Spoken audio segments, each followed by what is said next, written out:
ان کی لینگویج میں اس زمانے میں ان کو شہنشاہ اکبر بھی کہا جاتا تھا۔ نماز کا اتنا بڑا پابند تھا کہ اگر سفر میں کہیں چلتا تو باضابطہ طور پر ایک خیمہ لگایا جاتا تھا نماز پڑھنے کے لیے۔ ایک دو امام نہیں، 7 امام کو مقرر کیا تھا نماز پڑھانے کے لیے، اور اتنا بڑا حدیث کا طلبگار تھا کہ یہ خود اپنی سواری پر بیٹھ کر اپنے استاذ محترم شیخ عبد النبی کے گھر جایا کرتا تھا اور ان کی جوتیاں بھی سیدھی کرتا تھا۔ لیکن ایک وقت ایسا آیا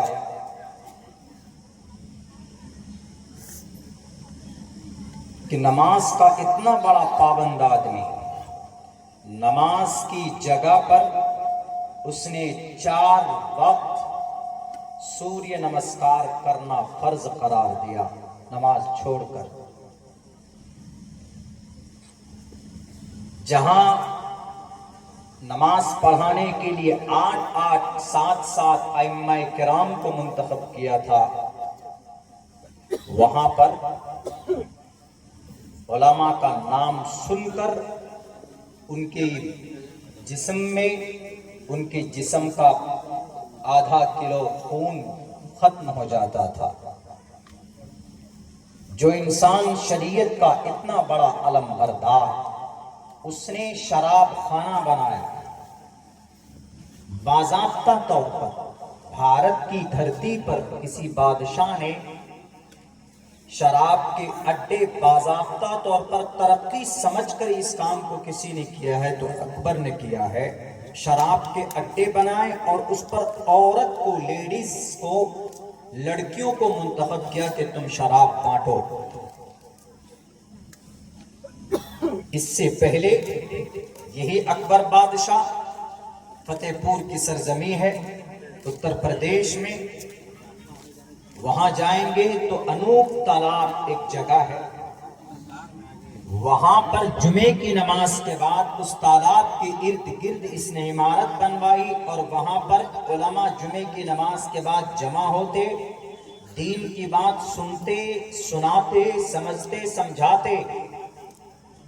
یہاں تک کہ اتنی بڑی بھیڑ علماء کرام کی جمع ہوتی تھی کہ ایک جلسہ معلوم ہوتا تھا۔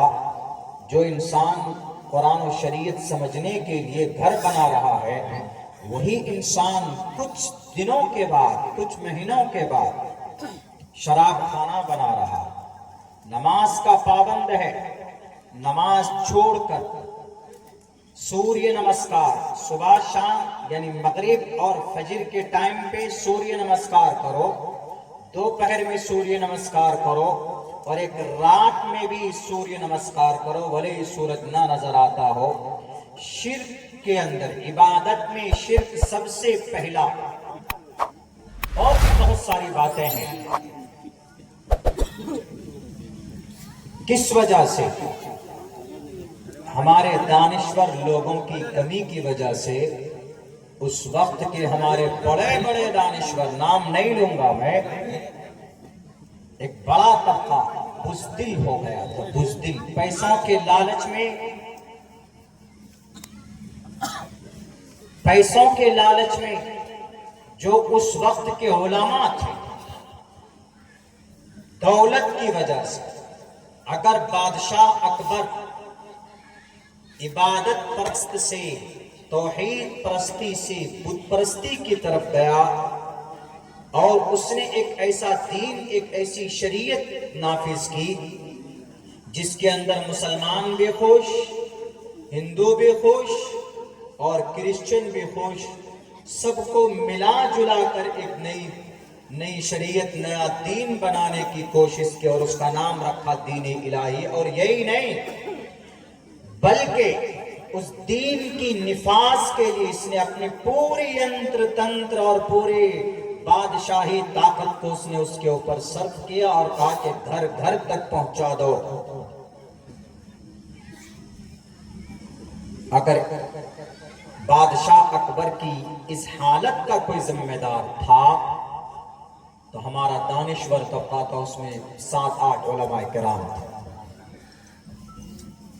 دنیا پرستی کی وجہ سے اپنے خدا کو خوش کرنے کے لیے انسان کو سجدہ کرنے کی پرمیشن ایک بڑے عالم دین نے اس وقت دی بادشاہ کو خوش کرنے کے لیے۔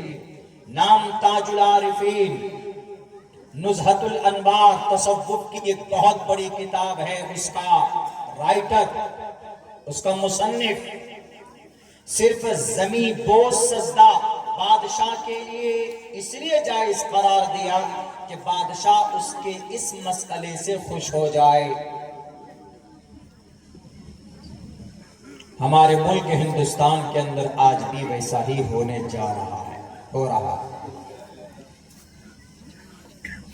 اس بات کی وضاحت میں بعد میں کروں گا کہ اکبر ایسا تھا تو ایسا کیوں بنا، توحید پرست تھا تو بت پرست کیوں بنا، اور پھر ان کی بت پرستی کو کیسے اکھاڑ کر پھینکا گیا، اس پر بھی مختصراً بات کروں گا۔ لیکن آئیے اس سے پہلے جو اور بھی معاملات ہیں ہمارے اس ملک ہندوستان میں ہماری شریعت کے تعلق سے، جناب محمد رسول اللہ صلی اللہ علیہ وسلم کے تعلق سے، اس سے بات کرتے ہیں۔ ابھی میں نے جو قرآن کریم کی آیت پڑھی، اس آیت سے قرآن کریم کی آیت ہے، اور جو میں نے حدیث پڑھی ہے ابو داؤد کی، غالباً صحیحین میں بھی وہ حدیث ہے۔ حضرت ابو ہریرہ رضی اللہ تعالیٰ عنہ روایت فرماتے ہیں، اس حدیث سے بھی اور قرآن کریم کی اس آیت سے بھی وقف کا مسئلہ سمجھ میں آتا ہے۔ آپ کے شہر رانچی میں بھی پروگرام ہوا اوقات کے تعلق سے، تحفظ اوقات کے تعلق سے، اور پورے بھارت میں ہو رہا۔ یہ جو وقف ہے اس کا تعلق سیرت سے ہے، اس کا تعلق جناب محمد رسول اللہ سے، کسی عالم دین سے نہیں ہے۔ آج جو ہمارے علماء اتنی محنت کر رہے ہیں، آج جو ہماری تنظیمیں اتنی محنت کر رہی ہے کہ یہ وقف کی پراپرٹی کے اوپر ہمارا یہ قبضہ رہے، مسلمانوں کا قبضہ رہے، گورنمنٹ کا نہ ہو، اس کا تعلق شریعت سے ہے، اس کا تعلق مسلمانوں کی عبادت سے ہے، اس کا تعلق صرف ایک وقف نہیں ہے کہ وقف پراپرٹی دان کر دیں گے، ہم چھوڑ دیں گے، گورنمنٹ کو دے دیں گے۔ پوری بھارت کے اندر، پوری دنیا کے اندر سب سے بڑا وقف بل اگر کسی کا ہے تو وہ مسلم وقف بل ہے۔ سب سے زیادہ جائیداد بھارت کے اندر آرمی کے پاس، دوسرے نمبر پر ریلوے کے پاس، تیسرے نمبر پر مسلم وقف کے پاس ہے اوقات کی جائیداد۔ 9.5 لاکھ ایکڑ زمین ہے وقف کے پاس۔ آپ کہیں گے کہ مولانا یہ وقف کے اوپر اتنی اس کی بچاؤ کے لیے کیا فائدہ ہوتا ہے اس سے؟ آپ کو میں بتا دوں، 1924 سے پہلے جتنے بھی مدارس چلتے تھے، جتنے بھی مسجد کے ائمہ کرام تھے، مؤذنین تھے، اور جتنے بھی گاؤں سماج میں سوشل کام ہوتے تھے، ہاسپیٹلز، بیت المال کے ذریعے سے، انہی وقف کی پراپرٹی سے، ان کی انکم سے، ان کی آمدنی سے وہ کام ہوتا تھا۔ مدارس چلتے تھے، مساجد چلتے تھے، یہاں تک کہ شہر دمشق میں مسلک حنفی مسلک کے 65 مدرسے، ایک صرف دمشق شہر ہے ملک شام میں، اور شافعی مسلک کے 55 مدرسے، امام احمد ابن حنبل کے 6 مدرسے، 11 مدرسے امام مالک رحمت اللہ علیہ، ان ائمہ کرام کے مسلک کند، ان کے مدارس وقف کی پراپرٹی سے چلا کرتے تھے۔ اگر آج بھی ہمارے بھارت کے اندر 9.5 لاکھ ایکڑ زمین، اگر ان کا صحیح استعمال ہو، ان پر جو چیئرمین بیٹھے ہیں، اگر وہ صحیح سے اپنی فراست سے، ایمانداری سے لوگ اگر کام کرتے، تو ہمارے مدارس کو چلانے کے لیے ہمارے علماء کرام جو رات و دن چندہ کرتے ہیں، دھوپ میں چلتے ہیں، رسید لے کر ادیوگ پتیوں کے دروازے کے باہر کھڑے ہوتے ہیں، ان کو کبھی بھی یہ چندہ کرنے کی نوبت نہ پڑے۔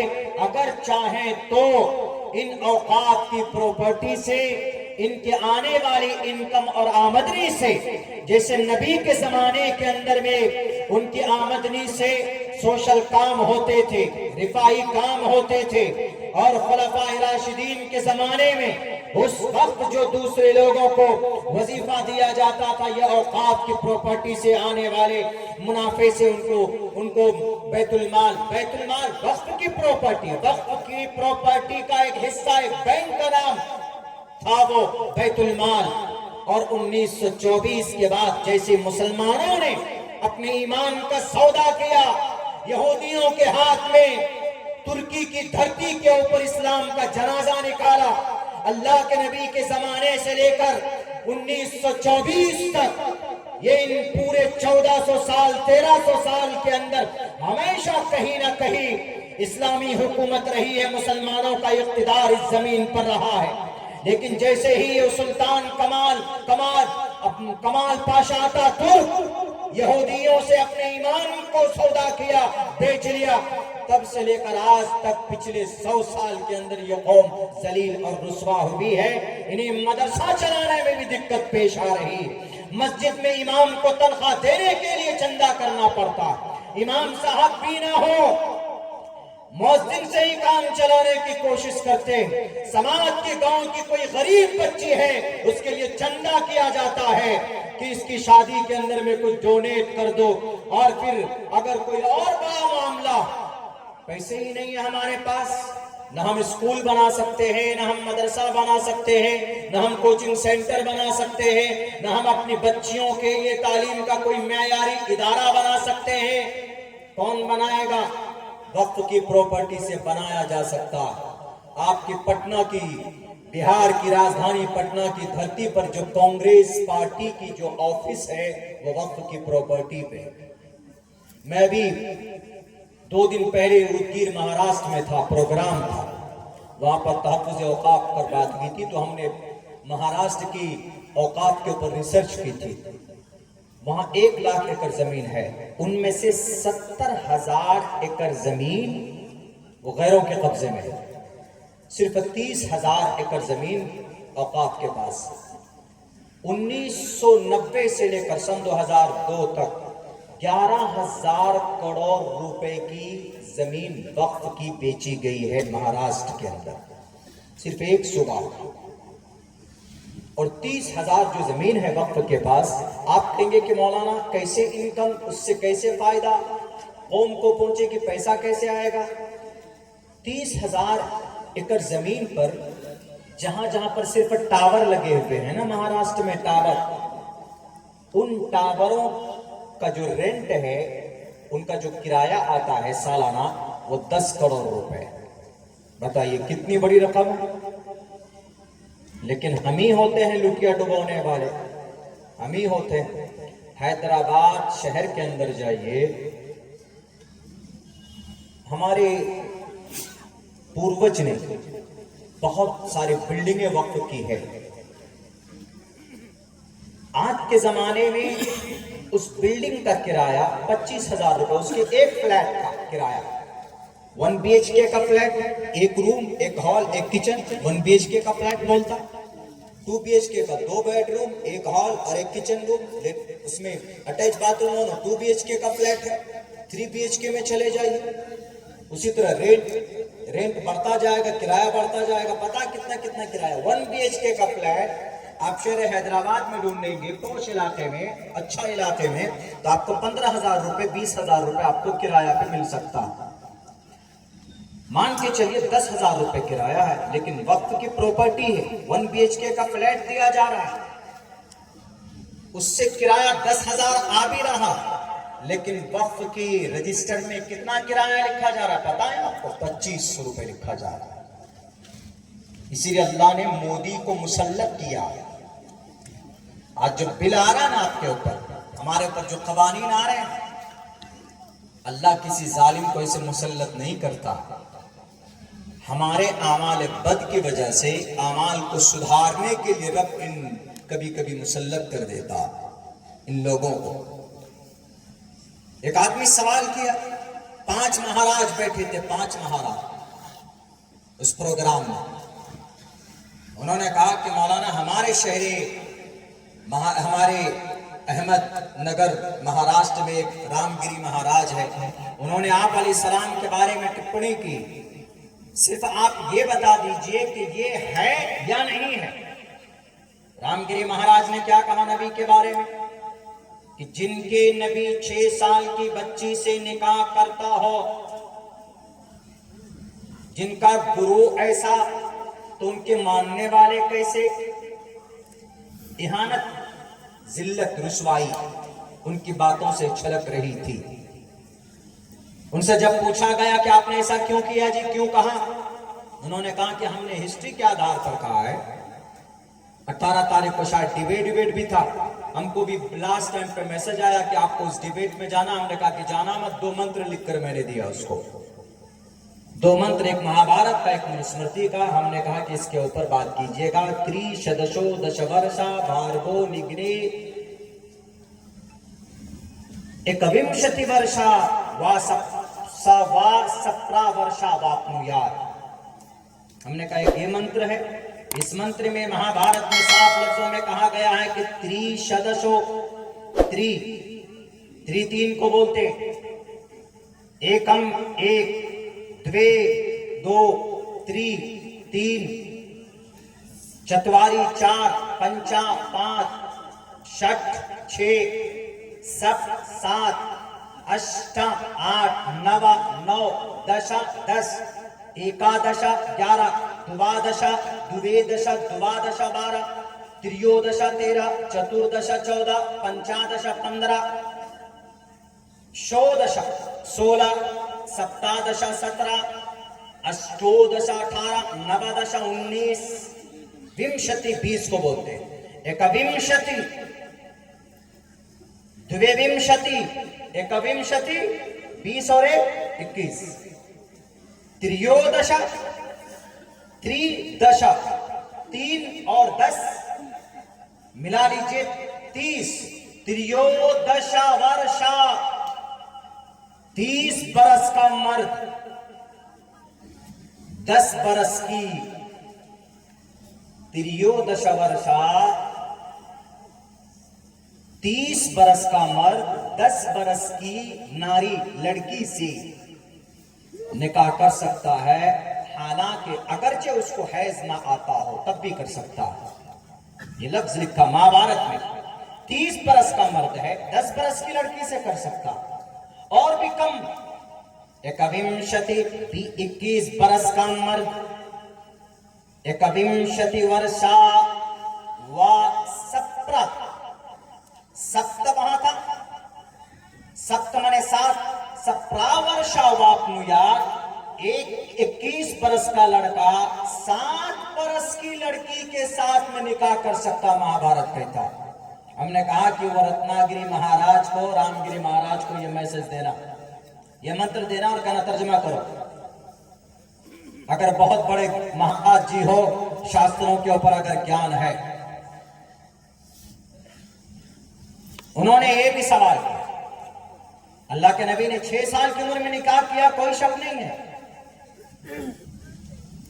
مستند اور معتبر روایات سے یہ ثابت ہے۔ کچھ لوگوں نے کہا ہے کہ نہیں، اما عائشہ کی رخصتی اس وقت ہوئی تھی جب ان کی عمر 12، 14، 15 یہ بھی ہے، لیکن جو مستند ہے اور معتبر ہے وہ یہی ہے کہ 6 سال کی عمر میں نکاح ہوا، اور نکاح اما عائشہ نے خود سے نہیں کیا، ان کی ماں ان کے ابا کی رضامندی سے ہوا، وہ ولی تھے، وہ گارجن تھے، انہوں نے کرایا۔ اور جو رخصتی ہوئی ہے وہ 9 سال کی عمر میں ہوئی ہے، اور 9 سال کی عمر میں عرب آب و ہوا کے حساب سے، وہاں کے جغرافیائی اپ اینڈ ڈاؤنز کی وجہ سے، وہاں کے کلائمیٹ کی وجہ سے 9 سال کی عمر میں بچیاں بالغ ہو جایا کرتی تھی اس زمانے میں، اس لیے کوئی شک اور کوئی اعتراض نہیں بنتا۔ ہم نے کہا کہ یہ منتر ان کو دیجئے گا اور سوال کیجئے گا۔ ہم نے کہا بات اس نے یہ کہی نہیں کہ میں نے ہسٹری کے آدھار پر یہ بات کہی ہے، ہسٹری یہی ہے، لیکن اس ہسٹری کو سمجھانا ہوگا جاہلوں کو. یتی نرسمہانند جیسے ظالموں کو اس نے تو حدیں پار کر دی. اللہ کے نبی نے اگر شادی کی، اتنی شادیاں کیے تو صرف عیش کے لیے نہیں. اس کو نظر میں آتا ہے کہ نبی نے 9 سال کی بچی کو رخصتی کر کے لے کر آئے. اللہ کے نبی نے زبردستی نہیں. آپ سب کو معلوم ہوگا جتنے بھی علماء کرام ہیں، اما عائشہ سے نکاح مکہ میں ہوتا ہے. مدینہ المنورہ میں ہجرت کے بعد حضرت ابو بکر صدیق پہنچتے ہیں کہ اللہ کے نبی آپ اپنی بیوی کو گھر کیوں نہیں لاتے؟ ابو بکر صدیق کہتے ہیں اما عائشہ کے والد محترم، اللہ کے نبی نے کہا کہ اے ابو بکر میرے پاس مہر کے پیسے نہیں ہے دینے کے لیے. 400 درہم مقرر کیے گئے تھے اس وقت میں. اللہ کے نبی علیہ السلام نے کہا کہ میرے پاس مہر کے پیسے نہیں ہیں، اس لیے میں نہیں لا سکتا ابھی. ابو بکر صدیق نے 500 درہم دیے کہ یہ لو اپنی بیوی کو مہر دو اور لے کر آ. تب اللہ کے نبی علیہ السلام نے انصاری عورت کو بھیجا. بعد میں آپ گئے اور پھر آپ نے 400 درہم مہر ادا کرنے کے بعد اما عائشہ صدیقہ رضی اللہ تعالیٰ عنہا کو لے کر آئے. ظالم آدمی. اما عائشہ کی زندگی دکھتی ہے کہ 9 سال کی عمر میں رخصتی کرائی. اسی نبی کی 25 سال کی بھری جوانی میں ایک 40 سال کی عمر دراز عورت سے 25 سال تک پوری جوانی بتا دیتا ہے. تمہیں یہ نظر نہیں آتا؟ صرف ڈھونڈ کر نکالو. ایک ایشو چاہیے، لیکن اس کا بھی سمادھان کیا ہے، انہی کی گرنتھ کے اندر کیا ہے. اگر آپ علیہ السلام کے بارے میں یہ بات کرو گے تو پھر کیا رائے ہے مہا بھارت کے بارے میں؟ تریشدشو دش ورشا دشا ورشا. تریشدشو 30 سال کا مرد، دش ورشا ورش سنسکرت میں برس کو بولتے ہیں، سال کو بولتے ہیں. دش ورشا 10 سال کی لڑکی سے 30 برس کا مرد نکاح کر سکتا ہے. اور اگر کوئی 21 برس کا مرد ہو تو وہ 7 سال کی بچی سے نکاح کر سکتا ہے. اگر کسی بچی کا اس عمر میں نکاح نہ کرایا جائے، وہ بچی اگر اپنے گارجن سے بھاگ جائے، یعنی گھر چھوڑ کر بھاگ جائے اپنے بوائے فرینڈ کے ساتھ، آج کل یہی لینگویج ہے استعمال ہوتا ہے تو اس لیے بول رہا، ورنہ زیب نہیں دیتا ہے. بوائے فرینڈ کے ساتھ بھاگ جاتے، چلے جاتے، دوستی میں شادی کرتے ہیں یا پھر ریلیشن میں رہتے ہیں نکل کر. تو اس میں پاپی، پتہ اس منتر میں نیچے کہا گیا، مجھے پورا منتر یاد نہیں ہے، پتہ اس منتر میں نیچے کیا کہا گیا ہے؟ ماں باپ مجرم ہوں گے اگر 7 سال کی عمر کی بچی کا نکاح نہ کرایا گیا. رام گری مہاراج صاحب، تو رامائن مہا بھارت کے بارے میں آپ کا کیا خیال ہے؟ یہاں بھی تو کہا جا رہا ہے، شری رام چندر جی مریادہ پرشوتم نے یہ بات کہی ہے. آپ ان سے سوال کیجئے پھر. اور پھر شادی بہترین نظام ہے نسل کو بڑھانے کا. یہ جو بوائے فرینڈ گرل فرینڈ ہے نا، بہت غلط ہے. یتھاوائم دوسرا منتر میں نے یہ دیا تھا، میں نے کہا کہ اللہ کے نبی نے، ہاں انہوں نے ایک سوال یہ بھی کیا کہ جب نبی تھے